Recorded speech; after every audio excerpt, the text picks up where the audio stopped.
Deep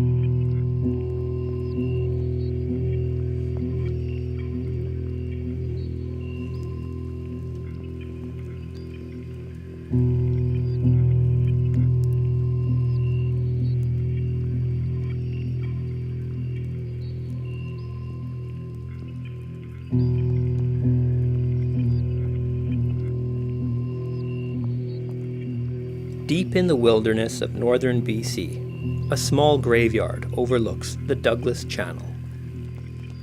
The Haisla people have called this place home for millennia, and generations upon generations have lived here, died here, and become part of the land. To this day, the nearby waters form the backbone to daily life, and a watchful eye is kept on all activities in the territory. In 1976, these waters were put at risk after an ambitious project suggested using the channel as an oil transport route.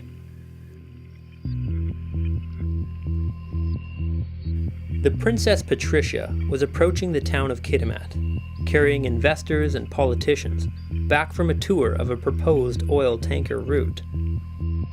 Fearing that the tankers would endanger their way of life, an alliance of Haisla fishermen set out in their boats to intercept the ship. In the encounter that followed, a Zodiac boat was rammed and 2 people were knocked into the water. That confrontation was part of a series of protests against a proposal to build a port, an oil storage facility, and a crude oil pipeline connecting the British Columbian coast to the heart of Alberta. To those living in the area, the idea of building a pipeline and increasing tanker traffic on the coast seemed absurd. There were simply too many risks and too much to lose. The public outcry was intense, and the project seemed dead in the water. But 4 decades after they had abandoned the project, Interprovincial Pipelines, today known as Enbridge, returned to resurrect it. Calling it the Northern Gateway, in 2010, Enbridge proposed construction of an even larger 1,200-kilometer pipeline following an almost identical route to the original, from Bruderheim to Kitimat. The plan was to connect Alberta's landlocked oil sands to the coast, build a marine terminal, and ship oil to Asian markets by tankers. But just as in 1976, the project was met with resistance. This week, the federal government approved the construction of Enbridge's Northern Gateway pipeline. However, it's dependent on the company's meeting 209 conditions set down by the Joint Review Panel. The pipeline would carry diluted bitumen from Alberta's oil sands to British Columbia, where it would be picked up by oil tankers along the coast. Environmental and First Nations groups alike are vowing that the project will not go forward. How was it that such an unpopular project had snuck through the cracks and was back on the table? And why was it that this pipeline had attracted so much attention? The headlines told one story, but I was curious to know more and better understand the context and consequences of the pipeline's approval. I wanted to meet the people living on the path of the Northern Gateway and learn from others who already had pipelines on their land. So I convinced a friend who owned a van and a camera to join me on a journey which would take us from one end of the pipeline's proposed route to the other.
Carmen Langer owns 200 acres of farmland and has been a rancher for his entire life.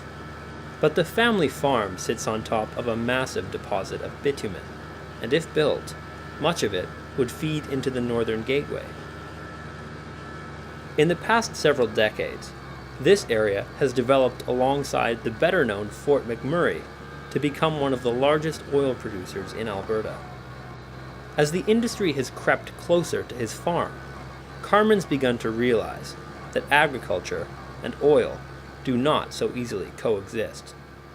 This is where it all started, our family coming to Canada from Europe, and this is all our feedlot areas, our barns, our shelters. Right here to the left is a home that we moved off the property and we gave it away last fall because we couldn't keep people here anymore.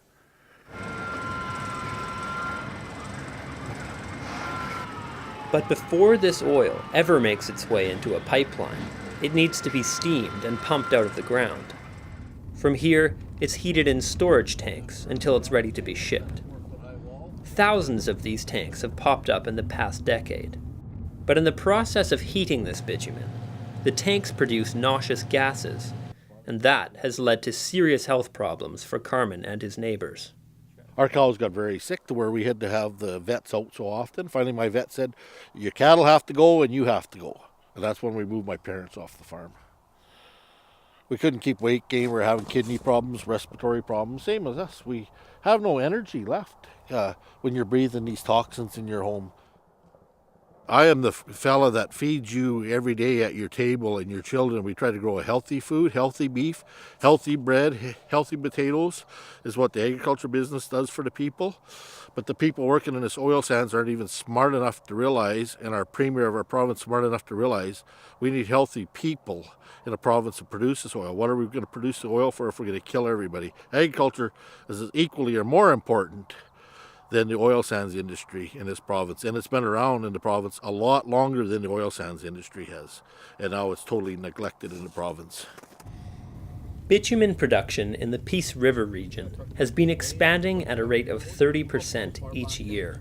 And if the Northern Gateway moves forward, that number will only increase. Yeah, this is the next Fort McMurray. It's happening right now. Carmen takes us to an industrial dump site where contaminated soil is brought in from the surrounding well sites. I think it's more of a risk for the ratepayers in the community. That could be a failure one day, and it could possibly bankrupt our community. And what's the advantage of bringing it into agricultural farmland like this? It's ridiculous. So, is what it is. But much of this soil comes from the cleanup of an oil spill that took place in the nearby Cree community of Little Buffalo. In 2011, a pipeline spilled 28,000 barrels of oil into the surrounding wetland. In the weeks that followed, the fumes became so strong that the local school had to be closed, and many experienced headaches and nausea. But it's hardly the first time the community has dealt with a crisis. Since 1970, more than 2,500 oil and gas wells have been drilled within 25 kilometers of the village. Little Buffalo is sitting on a pocket of black gold, but of the $14 billion in profit that's been extracted from their land since the first well was drilled, the Lubicon Cree have seen next to nothing. They've been left with a burden, not a windfall. My grandparents used to camp right there. And we used to get our drinking water from this fairy lake. Now today, I don't know, I wouldn't even drink this now if you paid me $100. Like that, creeks we come crossing. I remember hauling water from there myself. And that's in the 80s, for drinking. No, you can't even do that anywhere. Our water is this now. And our elders seen that too.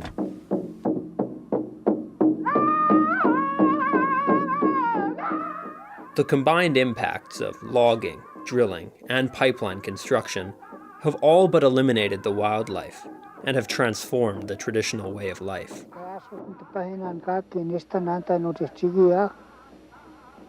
The government makes us pay for our trap lines, but we don't get any compensation when our trap lines are destroyed by the oil development. The white people can go anywhere and make money, but when our trapping income is destroyed, we don't get anything. All the animals are gone. They are being chased away. They have nothing to eat. Even the squirrels are gone.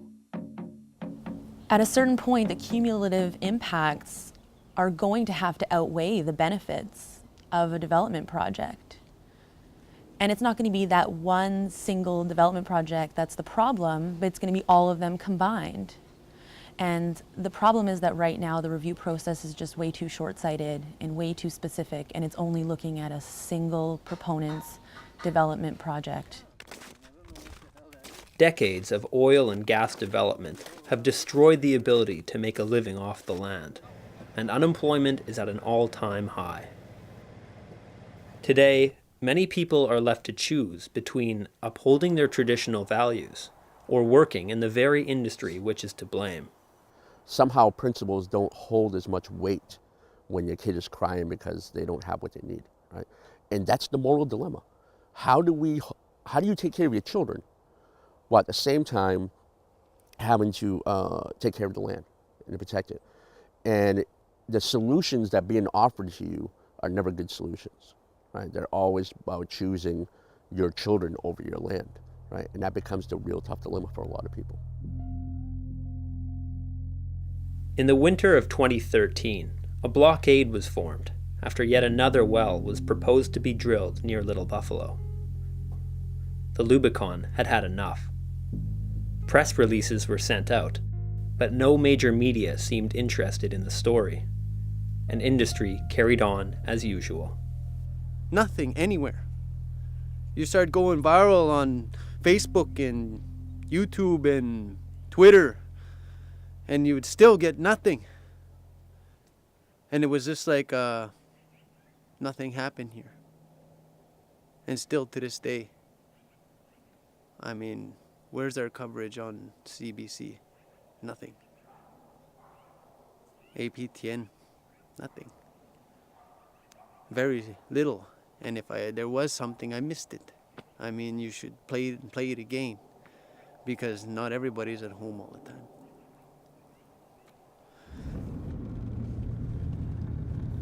Once the bitumen has made its way south from Peace River or Fort McMurray, the Northern Gateway would begin its journey west, in an area where many farmers have already signed pipeline deals.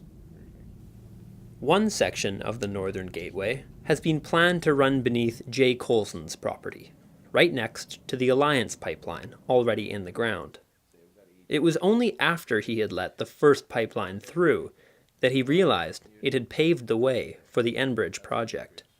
My father-in-law had lots of pipelines on his place down there, and I should have paid attention to him, but I didn't bother, and Alliance come through. It was kind of a drought was setting in, and we were short on cash, so it seemed like, oh my God, gravy, here we come. Now when you look back on it, yeah, not necessarily such a good deal.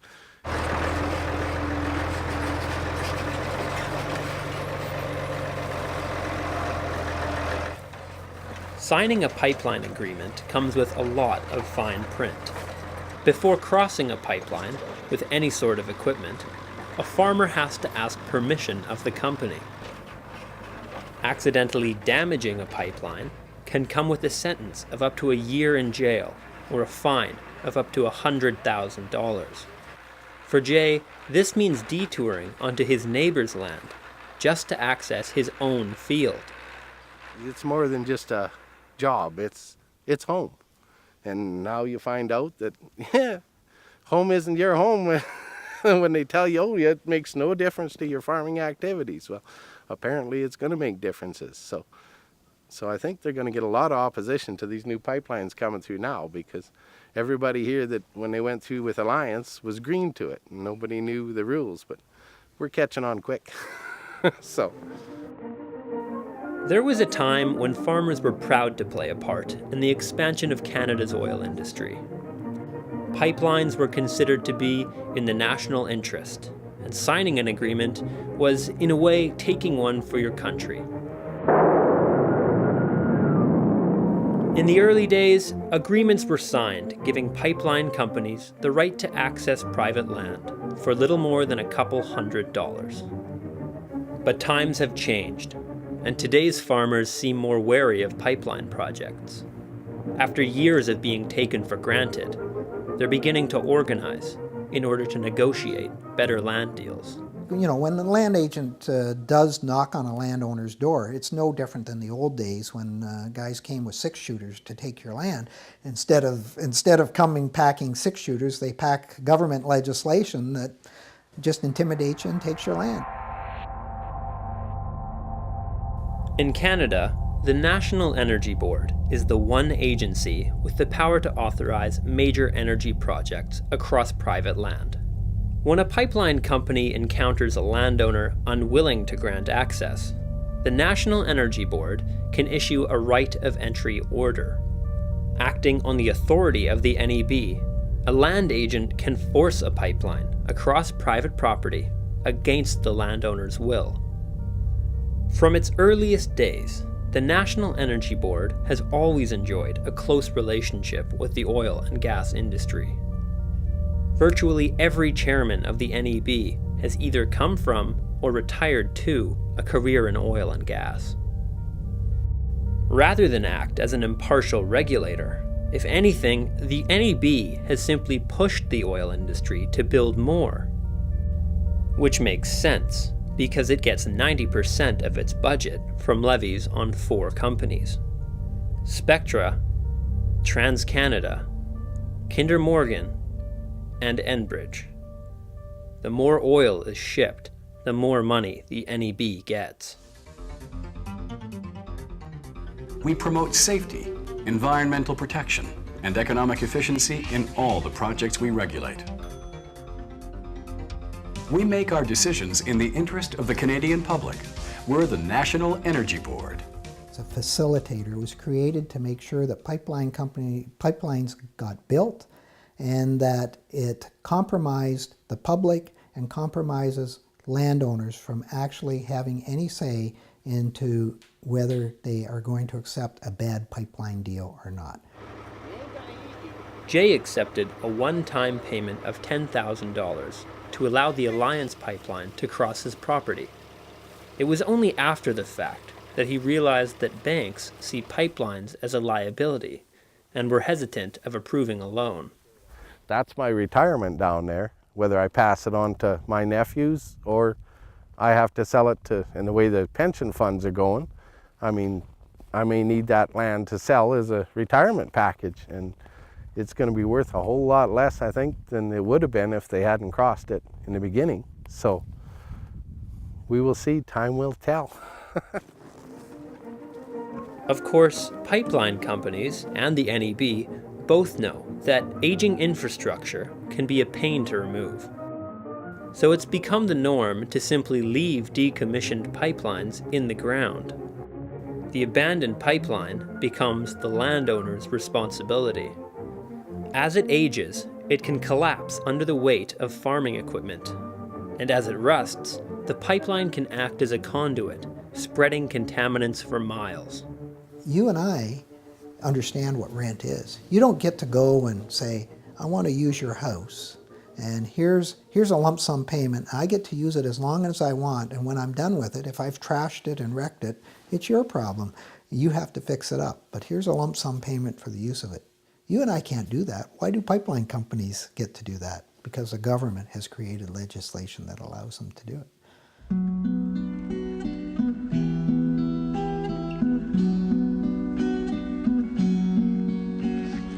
Once there were green fields kissed by the sun. Once there were valleys where rivers used to run. Once there were blue skies with white clouds high above. Once they were part of an everlasting love. We were the lovers. Carl Matson lives on the same plot of land that his family has called home for 5 generations. But what was once ideal ranch land has transformed into the most active oil and gas producing region in British Columbia. And although he had no say in their approval, the family farm now sits on a network of pipelines. Here is actually perfect. Look at the roads. They're everywhere. Look at the farmers. They're dying for extra cash. And the work that comes with it. And it's easy. There's a town here. This is gravy. And you get, in the old, I don't know what it's worth anymore, but it used to be like $12,000 for a lease. It's ridiculous. It should be $100,000. You don't want to be a hypocrite? Because we all need fuel these days, but it doesn't need to be done with the rural folk being expendable. Like, that's what it is, you know.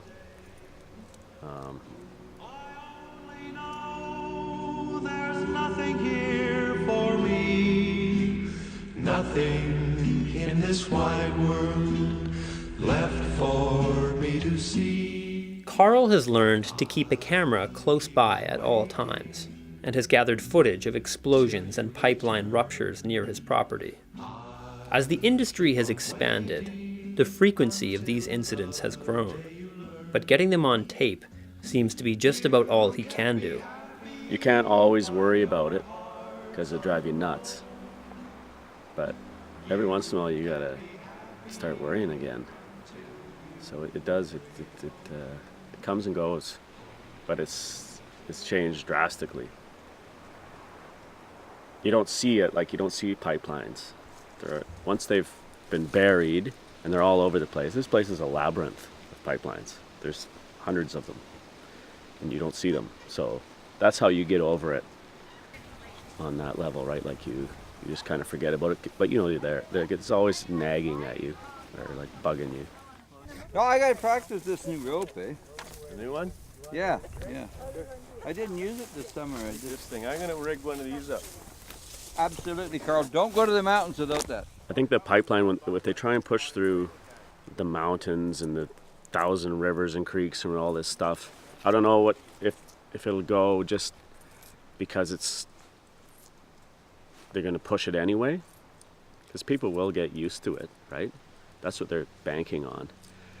But times are changing. People are starting to speak. People are starting to get angry. Between 2008 and 2009, 6 pipelines in this area were bombed. The investigation pitted neighbor against neighbor. Anyone who would not give fingerprints was immediately considered a suspect. Many wondered how things could have escalated so quickly. But others felt the bomber, whoever they were, was at least giving them some kind of voice. Carl expresses his frustrations through art. Most of his sculptures are pieced together with scrap metal from drilling equipment, scavenged animal bones, and skulls. This piece is a mummified 2-headed calf, born on the farm during a period of heavy flaring. One of his most ambitious sculptures, the life pod, is a result of his lack of faith in existing emergency response plans. And in that evacuation plan is tape up your windows and doors and on your house. Well, I live in a house that was built in 1917. You know, I can't tape up every crack. So that's the idea behind the life pod, is something you can get inside and survive. And we're not going to get rescued, but we'll be the last dead people, and that'll be a pretty wild statement if anybody, like journalism people, or you know, if you become after the aftermath, it'd be a pretty cool shot. Why sleep tight in your cozy home before Chippewa now dime? And you done jacket charge a new smartphone for Chippewa now dime? Well, we can't go back, it's all we've got. The beast must see it, it's not done yet. For Chippewa now dime for our sins. Lionel and Rosemary Conant's home is a hub of music in north-central BC. and each year they hold a folk festival called Music on the Mountain. Because the Northern Gateway has been mapped to cross their property, Enbridge offered to sponsor the festival. It's safe to say that they weren't thrilled by the idea.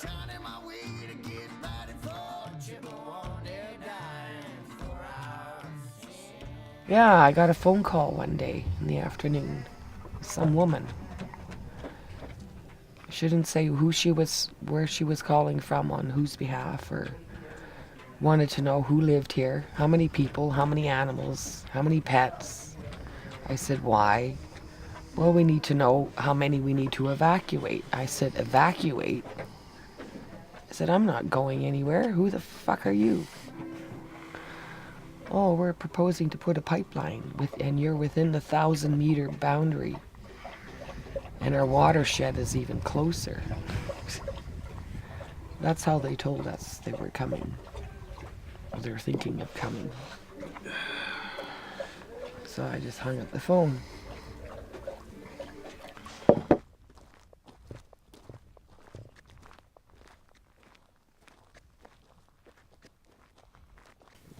To the end of that little trail that you see there is where the proposed pipeline would go, crossing the river right about there. This community has been a resource-based community for 200 years. 200 years. It's the first capital of British Columbia, of New Caledonia. 1806. And we have a very intimate relationship with the environment. We've been logging, we've been mining, we've been hunting, we've been growing food. And so it isn't as though we're against progress or development. In fact, our municipality just won an award for pro-business community in BC. This particular project, no. We're saying no to it. And that's it. They're not coming.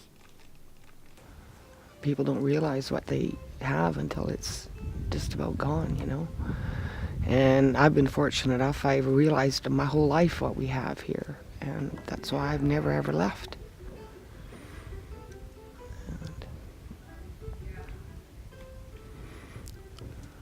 But people need to take back the land and say no and save the water and the land.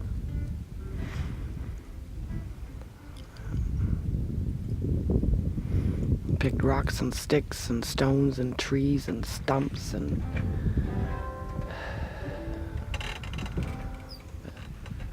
you grow things on the land, you don't tear it up.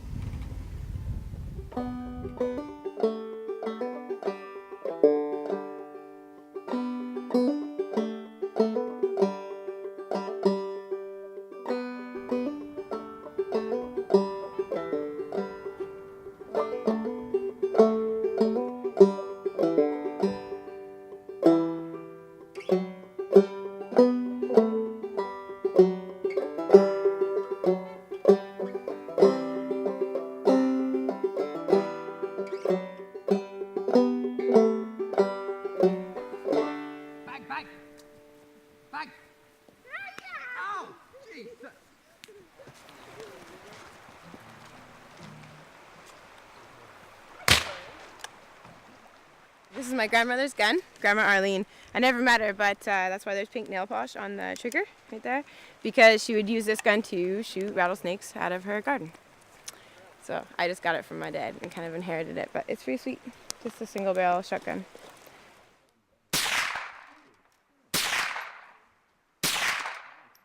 Two years ago, a group of friends grew tired of life in the city and decided to try their hand at farming. After pooling their money together, they were able to buy 160 acres of land near Fort Fraser. So we have a house there, built in the 60s. I think we're the fourth group to live in there. The Maladiers built it sometime in the 60s. So the fact that we can each get a little chunk of this, and like for 20 grand each, 22 grand each or something like that, you know, it just gives us freedom to actually build a life that we can afford to live and eventually actually pay off and be debt free and hopefully you know, not be trapped in the whole rat race of working for other people and having to make a certain amount a year kind of thing to be able to pay your mortgage and stuff like that, you know. The community just makes it easier. It's just kind of extra support systems, you know, instead of having insurance through the bank or something like that. We've got insurance through our group of friends. It was pretty funny because it's kind of in the same timeline where we're like, okay, we're going off like, you know, 30 minutes off the highway, the end of this road, nothing but crown land and river. And then it was basically like the same year we bought the place, we find out, holy shit, this is where all the pipelines and stuff are going to, you know, like, so it's pretty funny because you think you're in the middle of nowhere, but turns out like middle of nowhere is exactly where they want to expand.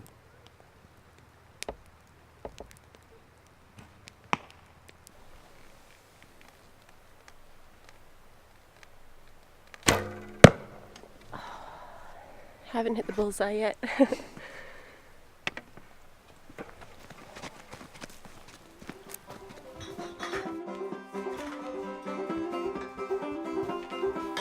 But just as they're beginning to lay their roots, this group of young farmers is facing an uncertain future, as the Northern Gateway would cross 1 kilometer upstream of their main source of drinking water. Yet no one at the farm was ever approached by Enbridge. They've been left with the risk, but it's hard to imagine what good this group could possibly gain from the project. There's an eerie sense that no one cares much anyway, and that this place has been marked as a sacrificial zone.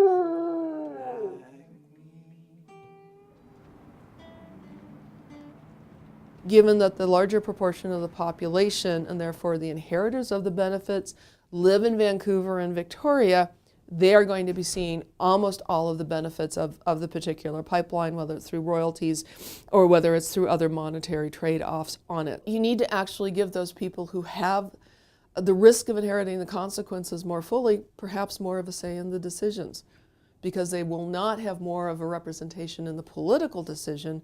They probably need to have more weight given to their opinions in things like environmental assessments, in things like public consultation. If you inherit the consequence, the impact is more immediate to you. You probably really should have more of a say. At the NEB, we're encouraging Canadians to take part in the public hearing process for projects they have an interest in. This helps us ensure that the board's decisions continue to reflect the public interest. And what exactly is the public hearing process? Let's have a look. The public hearing process gives people who have an interest in a project the opportunity to provide evidence, to ask and answer questions, and to express their point of view about the project. The process helps the board to ensure that its decisions are fair, objective, and respected. The Northern Gateway's public hearing process was unprecedented in size. Over the course of 180 days, a 3-person panel heard from more than 1,100 people. And the message was clear. In BC, only 2 people spoke in favor of the project. And still, the NEB ruled that the Northern Gateway should proceed. So what was the point of going through the process? It's a pacifier. Hey, we heard you, you can show up, you can say things that you don't, we don't like it, we do like it, and then we'll go away and we'll make our decision. It's not reviewable. It doesn't necessarily have to come back and say, well, we heard this objection, here's how we're going to actually deal with it. It's really become more of a mechanism that you go through to prove that you went through.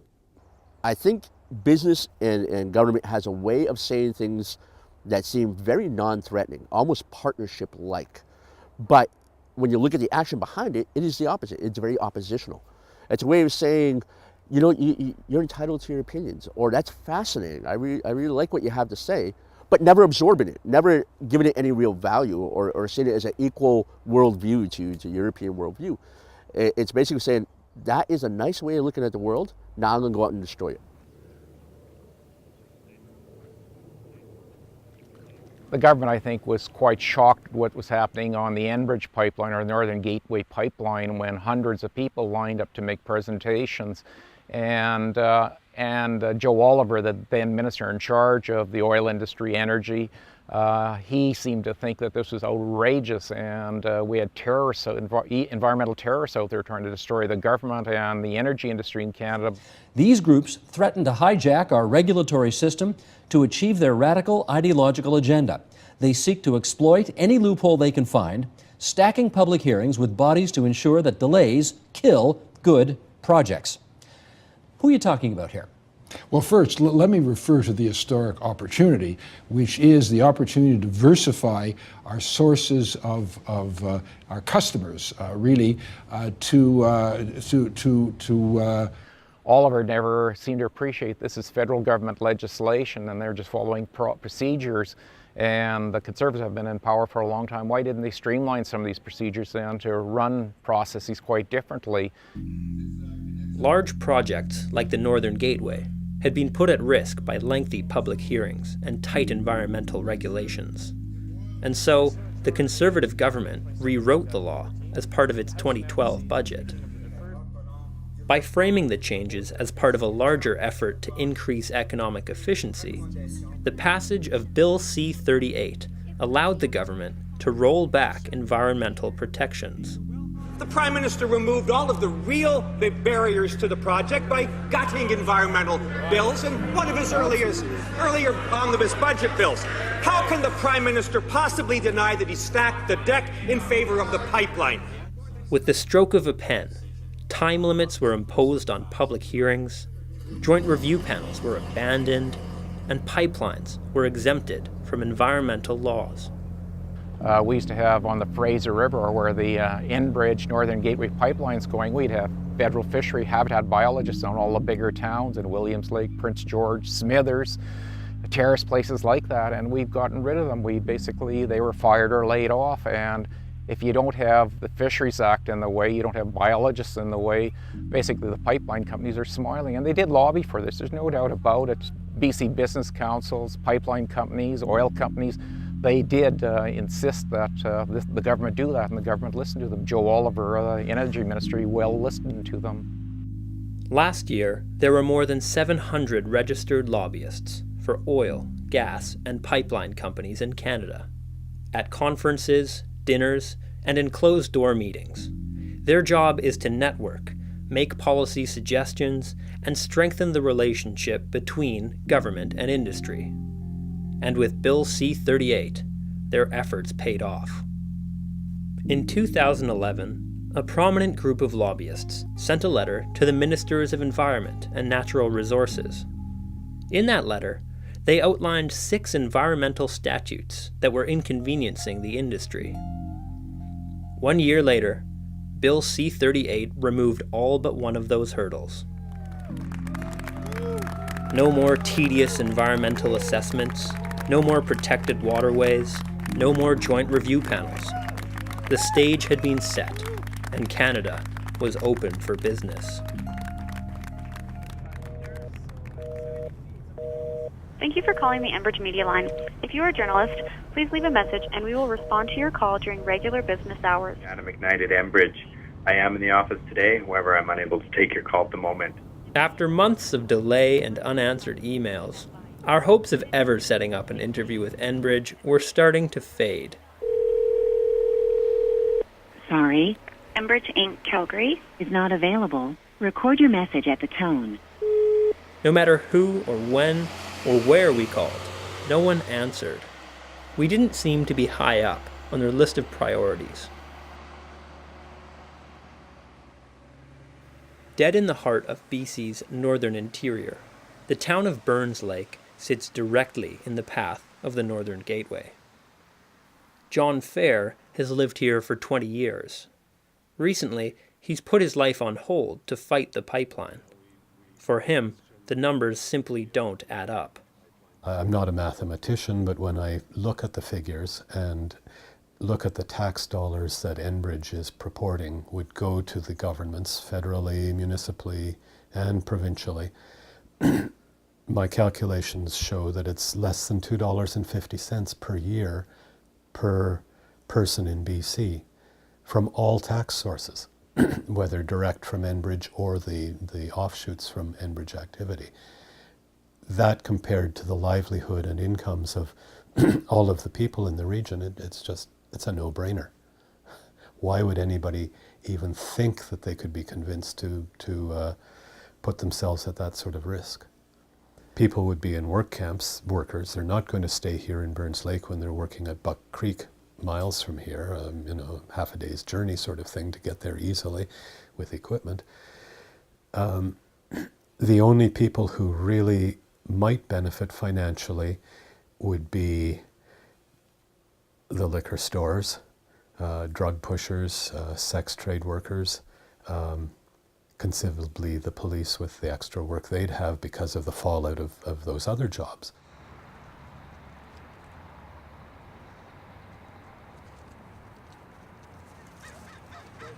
A 5-minute walk from John's house, the Burns Lake Reserve sits at the edge of the lake. Of the 100 or so people who live on Reserve, Rob Charlie, who until recently was chief, knows better than any what Enbridge's Aboriginal consultation process looks like.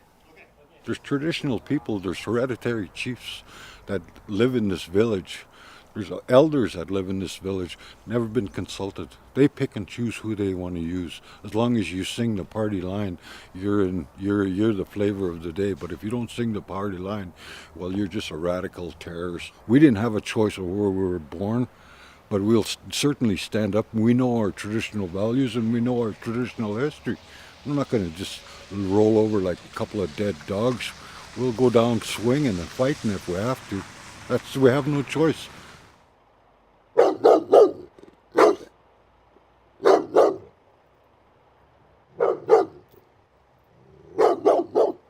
You know, in that direction, if the pipe blew or anything or broke, well, it'll impact the Babine Lake system. If it broke on this side, it impacts the Fraser River system. So we're looking at a piece of development that will impact anywhere. How do we create a sustainable, safe environment for the next generation, not just run a snake pipeline through the country and supply the global need?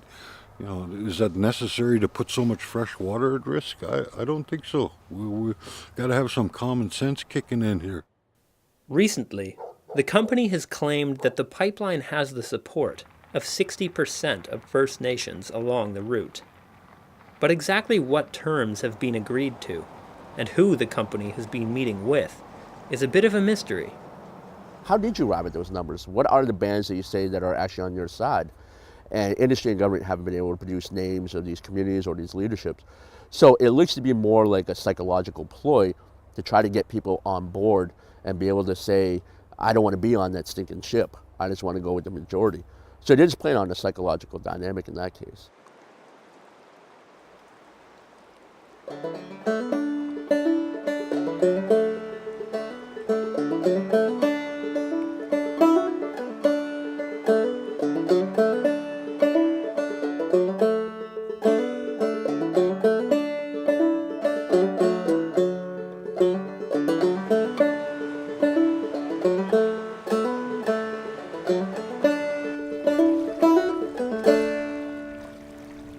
The Skeena watershed runs for 500 kilometers, connecting dozens of communities in the northwest, and supporting a fishing industry that generates $110 million a year.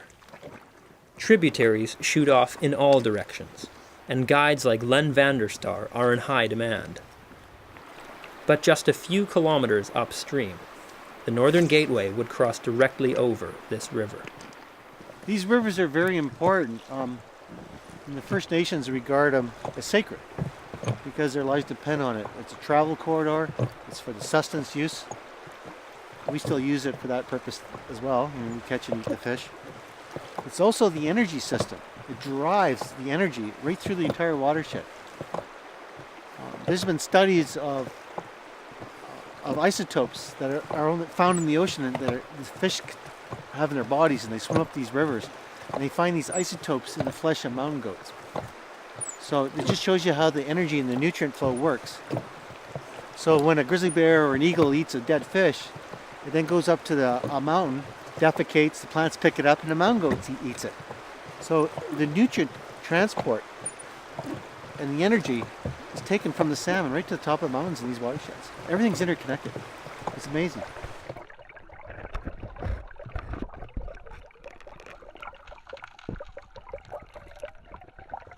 I would say, in terms of the health of a wild salmon fisheries, a wild salmon economy, and the abundance, you're talking about Alaska and British Columbia. There's not much in the lower 48 anymore because they dammed so many rivers. They've basically annihilated a lot of their stocks. We have healthy, sustainable stocks here. You might find some places in Kamchatka, Russia that has that, but their river systems are much shorter than what we have here. In terms of world productivity of indigenous salmonids, there's no place on the earth like what we have here in Alaska and northwestern British Columbia. Nowhere. This area of Canada has not yet had to deal with a major oil spill. But halfway across the continent, the residents of Marshall, Michigan aren't quite as lucky. I mean, come on, that's all oil. That's not how they look. Yeah, they're pretty. All right, so we're gonna show you the difference between a good fish and a contaminated fish. If you look down here, right here, that's a good fish. This here is contaminated, full of oil. All through there, you can see how it's completely black. Then here we have a catfish. It's got a tumor right in over here. Oil spots everywhere. In 2010, one of Enbridge's pipelines spilled 800,000 barrels of oil in the Kalamazoo River. It was the largest inland spill in U.S. history. Hundreds of union workers like John Bolenbaugh were hired to lend a hand in the cleanup. But when his supervisor told him to simply cover the oil with dirt, he started to question the company's integrity. That's oil. This whole place is covered with oil. And we were told to put dirt over the top and rake it, make it look like it wasn't here.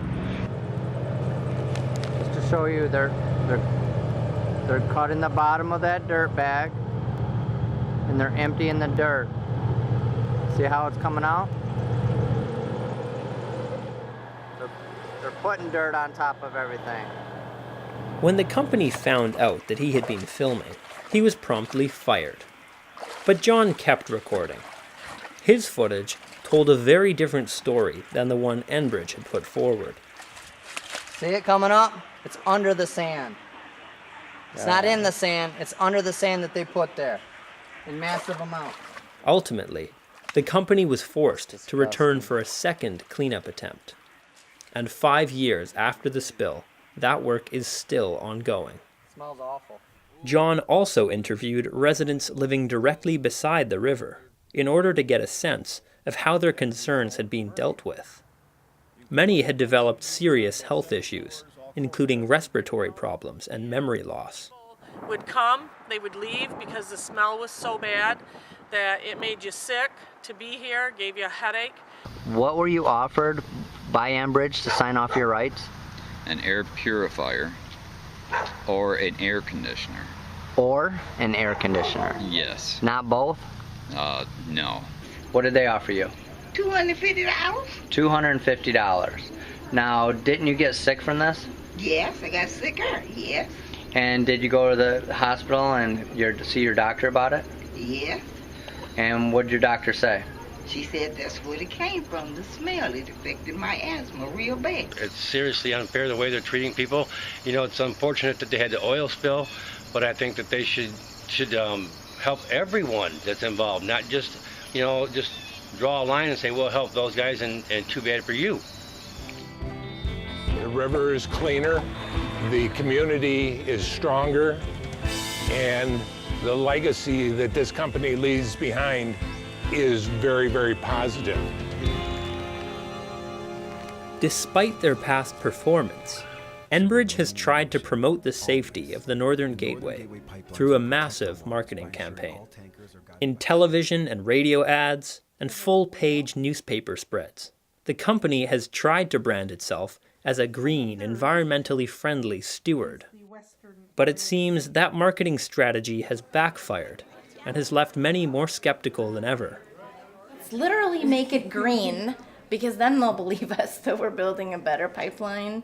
And this picture of Janet Holder in a fleece sweatshirt that has leaves on it. Who looks at this and says, oh, she's one of us. She's wearing a fleece and it has leaves on it. And they chose a green background. Oh, well, I must have been mistaken. All of a sudden, I'm pro-pipeline. In a way, there is not a lot of spin on this. It will be a better pipeline. It will be the best technology. It will be the best spill readiness program. But we've seen over the last 5 years that the bar is really low. A better pipeline is a better crappy pipeline or a less bad pipeline. You know, spill cleanup is still very poor. So if you do a less poor job than the person before, that doesn't mean you're doing something good. You know, that doesn't mean you're going to create a scenario where it's all sunshine coming through the trees. So every possibility was explored. After years of study and progress, the results were in. The test oysters showed no ill effects from oil, even under conditions which far exceeded those ever present during oil production. As a matter of fact, the test oysters were so happy, they brought forth new generations to share their lot. They never had it so good.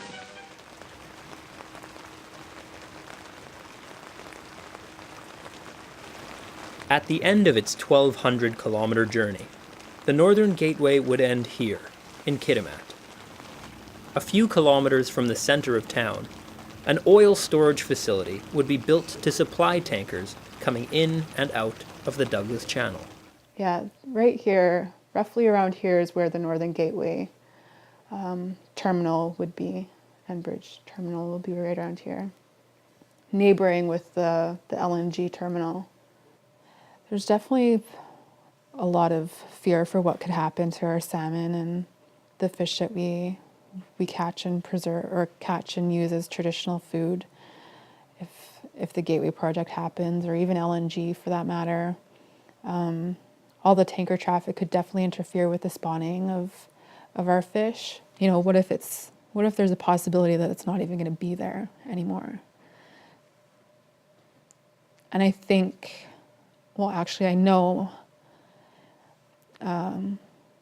everyone else feels the same. It's something that I know that they're worried about too, is whether or not the future generations are going to have that opportunity, or even our elderly people who really treasure it and it's a delicacy and it's a treat for them to have. Are they ever going to be able to have that the way they did in the past? Just as they did when the first pipeline was proposed in 1976, Haisla fishermen like Gerald Amos are skeptical of Enbridge's ability to handle a spill, and feel that the company has failed to understand the power of the sea. We have 22-foot tides here. You see these pilings here on a really high tide with a storm on the outer coast. These things are almost, the dock is almost to the top of it. And you know, the tides run at 3 or 4 knots. There's no way their equipment will ever work. And no, there's just, I mean, I don't know what else to say. They've shown that they can't clean up. They've proved it. If they really want to prove how they're ready, again, come on out to Kitimat today and show me how you're going to go and boom the river or go out in the ocean and contain a spill. Not on a nice sunny day when things are perfect. Come on out realistically and show us how to do that. It's give us a presentation. Show me how you'll do that today with the flows that we have today. Nobody's going to go and try and string a boom across the river what it looks like today. There's just absolutely no point whatsoever to even attempt to do that. You would never put somebody's life in danger for the environment. Even on a calm day, cleaning up a spill is easier said than done. The first challenge is to simply determine who's in charge. Well, when you get a call, if there's a spill on, usually there's total confusion, and government tries to pretend that they have these mock spill exercises and that, but they usually don't accomplish a heck of a lot, I've learned, and you at times are confused at who's taking the lead role. Is it Environment Canada? Is it Department of Fisheries and Oceans? And then if you're looking at environmental impacts of the spill, well, Environment Canada doesn't have that expertise. It's got to be DFO scientists. Well, DFO scientists will say, well, I don't really want to get involved in the spill, etc., and go up to Prince Rupert or Kitimat. And then there's a role of Coast Guard. They've got boats and that, but where is their real role in this? Then there's the Provincial Ministry of Environment, the Ministry of Natural Resource Management, and what is their role? And at times, I've stood on riverbanks arguing of who is in charge and who should direct the deployment of booms and this type of thing. It's that bad. The pipeline, if it comes through, is going to come over the mountain behind us over here, down into the Kitimat Valley, and if something ruptures in the right place, the oil is going to come down onto the estuary, or what's left of it anyway. And the only solution that's in Enbridge's playbook right now is to set the damn thing on fire and burn it out. There's no other way of cleaning it up. It seems that the science of cleanup has not quite kept pace with the science of extraction. One of the most effective ways of dealing with a large open water spill remains to simply burn it. One of the other solutions that Enbridge has offered is to use a chemical dispersant. That is putting a chemical onto the oil, and that forces it into the bottom of the sea. Is that correct? I think that's the common perception, but people tend to forget that oil is biodegradable. Even though they've been banned in many countries, and they're known to cause serious long-term health effects, dispersants are still considered a measure of last resort. But by sinking the oil to the bottom of the ocean, dispersants simply take the problem out of sight, out of mind. We brought this message home from the Gulf of Mexico when that big disaster happened there. The Homa people and the Cajun fishermen, shrimp fishermen, all said to us, don't let them in. Once big oil comes into your area, your life as you know it is over. And I think people understand that completely. But we're the ones that have to live with it if something goes wrong. So we're going to do what we can to, prevent it from coming here. So we're talking about 52 local jobs. Like, give me a break. It's not worth the risk. The Northern Gateway will have to overcome some serious challenges on its way to the coast. But the waters ahead present an even greater challenge.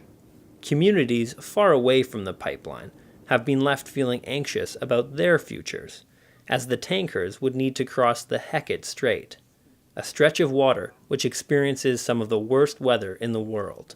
It's notorious. I've crossed it many times over my time in the area, and I've seen some pretty ugly weather. And in terms of the last decade, we're seeing more frequent storms and storms of increasing intensity.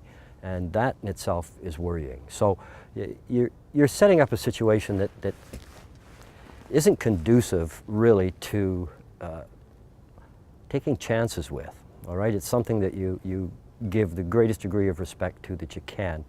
I'm not saying that the people that are operating these vessels have any intention whatsoever other than good, but the reality is human nature is what it is, and nature itself is what it is, and you combine the two, and it always makes for an incident or an accident somewhere. That's one thing you learn fishing. Over the years, you would lose friends here and there. It only takes one mistake. It can be your greatest friend, but don't ever turn your back on it.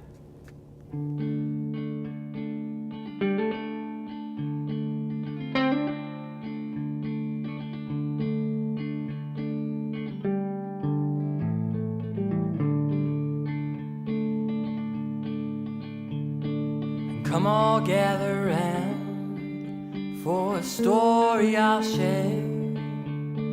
Take it as a warning for the time to spare. It tells of a tale from the seas that I know, of 13 men and the fate of Captain Joe.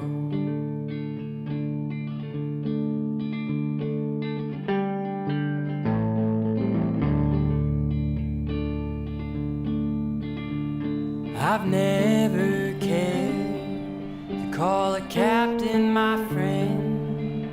but our ships never sank under anyone's command.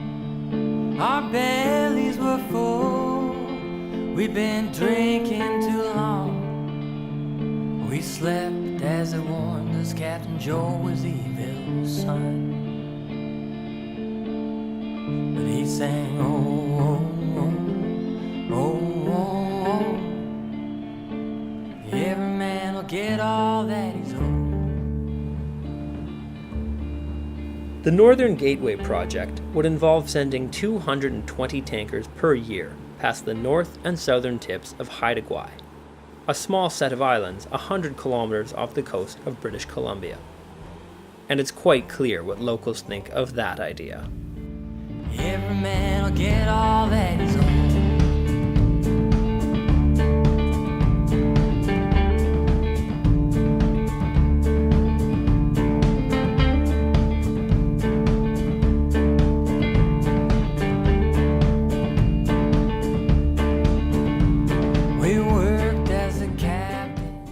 Because the pipeline ends back on the mainland, it's easy to forget the degree of risk which the Northern Gateway brings for these islands. There truly is nothing to gain and everything to lose. Here at the Haida Language Center in Skidegate, a group of elders meets 5 days a week to record their language and oral history and pass it on to a new generation. For as long as anyone can remember, the sea has been the backbone of Haida heritage, and a threat to the sea is a threat to the people. One of my greatest memories is as a child, running down the beach and filling a pail, a bucket with food for my grandfather, and have our own fresh food for breakfast, and to think about that not happening. And when I pass away, that would be the saddest thing for me to remember, is that maybe my grandchildren couldn't have that. And it just breaks my heart. Gina afsjuken, as ik zie gooi oorlogen, dagen het zingen. Kijk nou. Kineskijiski it guauge. It tage oal van dagen rat. Most islanders have year-round access to seafood. Salmon, clam, and seaweed form a huge part of the diet, giving rise to the saying, "The table is set when the tide goes out." And so, the risks posed by tanker traffic seem to weigh on the minds of everyone. But the Haida have defended their lands before. In the 1980s, a standoff at Lyle Island successfully ended the logging of old-growth forests on the southern half of the islands and led to the creation of a national heritage site. Today's battles are no different. No one here sees themselves as a protester, but rather as a protector. I absolutely think people will put their bodies on the line to oppose this project. People came out for the JRP hearings, and it was really moving because I saw all these people coming out in good faith of this process and believing that their voices mattered and honoring the structure that is being presented for them to have a voice and be heard. And if that's ignored, then I think people will have every right to engage in civil disobedience and actually, start trying to shake things up in a different way. If you have a system that is broken, then, I think you have the right to work outside of that system and try to make your voice heard. If Enbridge is defeated and we have no Enbridge pipeline, within a year, I bet we're going to see another proposal for a similar pipeline. They're also talking about a pipeline east. Well, we still are dealing with the same problem of, further developing the tar sands, getting it to a port, and then that energy being burned in more fossil fuel. From Alberta to Haida Gwaii, the Northern Gateway remains a deeply unpopular project. But words only go so far, and recent legislative changes have led many to lose faith in the effectiveness of negotiation. Back on the mainland, one group has taken matters into their own hands and has vowed to stop the pipeline's construction altogether.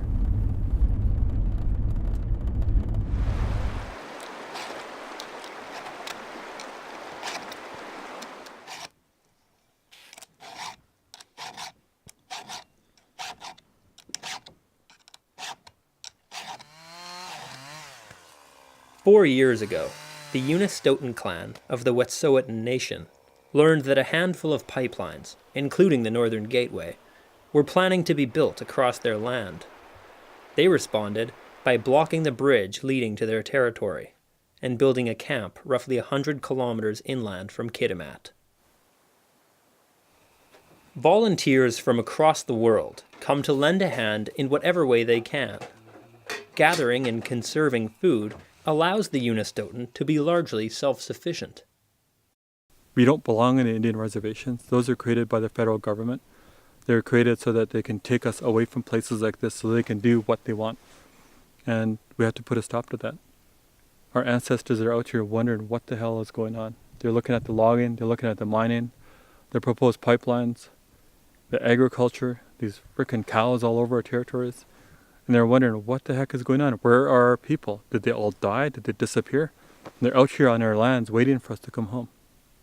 And that's what we did. 16 months ago, we packed up all of our stuff and came here. And came home to be with our ancestors. Like most indigenous nations along the pipeline's route, the Wet'suwet'en never signed treaties with the Crown and are free to manage their resources in whatever way they see fit. All 22,000 square kilometers of this territory fall under their watch and are subject to their law. Those territories belong to us. We've never ceded or surrendered them. The Delgamuukw court case, which is the biggest court case of the land right now in land claims, clearly shows that our people have never ceded or surrendered our lands. And they were supposed to be, corporations and government are supposed to be going through meaningful consultation with us, and they've never done that. They've continued on with business as usual since 1997, when that decision was made. And our people have just said, well, enough is enough. We're not going to get distracted by the treaty process anymore. We're not going to let corporations, logging companies, mining companies, pipeline companies decide to come in and just do whatever they want out here. The forest company is not allowed back in. They're allowed to come in and do some proposed work that they're looking at doing, but they have to work really, really closely with the Unistoten people.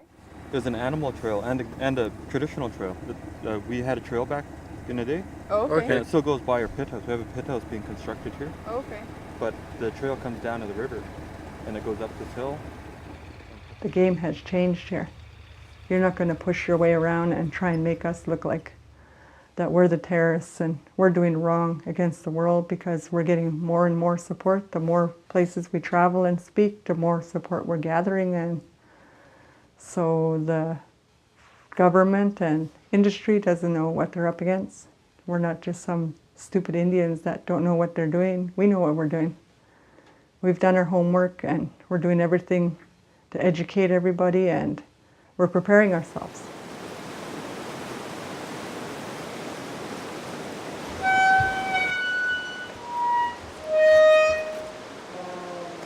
In the neighboring Gitsan territory, a similar strategy has been taken in building the Madili camp, which sits in the path of a natural gas pipeline proposed by TransCanada. Given the criticisms toward bitumen, natural gas pipelines have been marketed as safer than the Northern Gateway, and work has already begun on several new projects. But even if a pipeline was originally designed to carry gas, it can easily be modified to carry oil. In fact, this is exactly what TransCanada already plans to do with their Energy East pipeline from Alberta to New Brunswick. And so, the Unistoten worry that natural gas pipelines might simply be a Trojan horse. I think the Northern Gateway pipeline, if it could be built, they're going to build it. But if it can't be built, and if it's like the sacrificial lamb, then they'll let that go and they'll get the fracking pipelines in and convert those over to oil. You know, why wouldn't they do that? You know, why wouldn't they have that plan right from the beginning? You know, these pipelines would have gone right through northern BC here and converted over to bitumen pipelines, and nobody can say anything or do anything about it. And that's why we're here. When they changed their plans last winter in February, and they said they were going to move their proposed pipeline away from where our cabin is, they moved upstream, and their proposed pipeline is supposed to come straight through here. And we deliberately picked this spot so that we can stop them again and build another home in their way.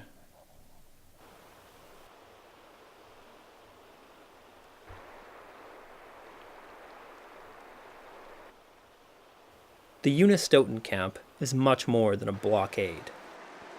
It's a community and a place of learning where traditional values are alive and well. Black bear. I know it is because it's our this spring. She's got 2 cubs. You can see her cub tracks walking around here too. Today we're in a state where we're trying to occupy these spaces again, and the animals don't recognize us. Some of our oldest interviews with our oldest elders back in the 60s and 70s talked about how our people were able to talk with the animals. So we would talk with the animals, and animals would talk with us, and we understood each other. We spoke the same language. And that makes sense. You know, it's not just a legend, it's not just folklore, it's our life. European people, when they hear the words like, that tree is my relative, or the phrase, that tree is my relative, or that those animals are my relatives, they dismiss it. This is like simplistic, inferior thinking, much like fairy tales of children. What they don't comprehend is the sophistication behind what is being said. They're really saying that when we die, you know, thousands of generations of living and dying on the land, becoming part of that soul that feeds that tree. Even Western science will talk about how the properties, the chemical breakdown of a person becomes part of the DNA of that tree, or that vegetation, or that plant, those medicines, and then later to be consumed by animals, and then becomes part of their being. So we can honestly say we are a part of all living creatures here on our homeland. If dialogue breaks down, you know, it's going to be their fault. If they decide they're going to try and push their way through, then we're just going to push back. And we're not going to be standing here alone. You know, we have a lot of people who are on call waiting for the moment when government and corporations decide that they've had enough of sitting around, they're going to try and bully their way in. And we are watching the destruction of our physical and spiritual homeland. It is a sacred place to us. There isn't just one tiny little sacred site that we pick out every once in a while.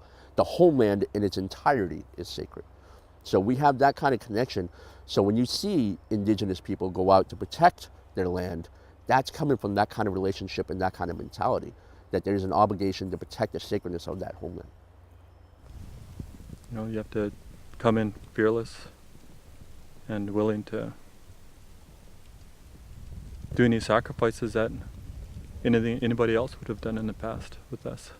Like our ancestors fought for these territories against a lot of enemies that tried to invade it, and they won. Our people were warriors. We protected our lands from invaders. And if it wasn't for them, we wouldn't be here right now. You know, we owe it to our unborn to do the same thing.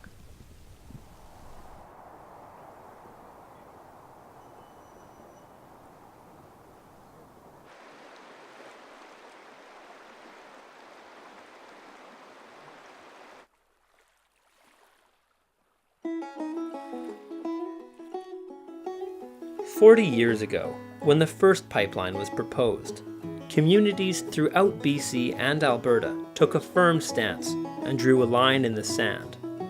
But as public hearings have been shrunk and environmental laws weakened, the very people put at risk by projects like the Northern Gateway have been left with fewer opportunities to voice their concerns.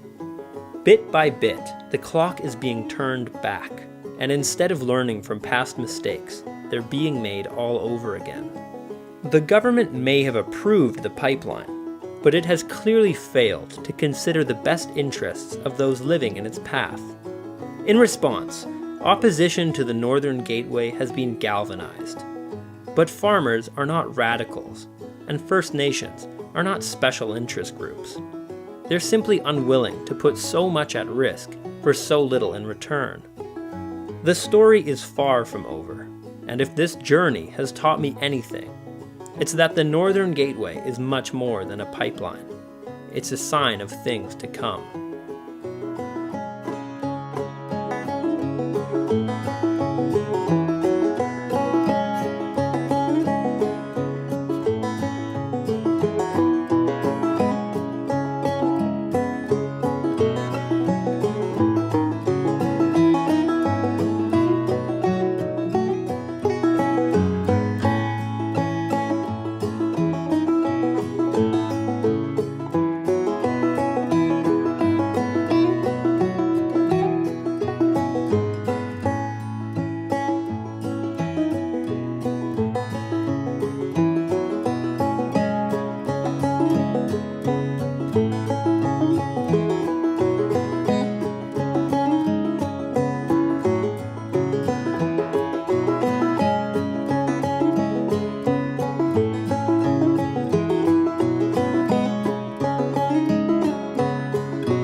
We opened up the hatch to the belly of the boat. He squealed as he sank to the darkness below. We said, take all your profit if that's all that you need. And we left him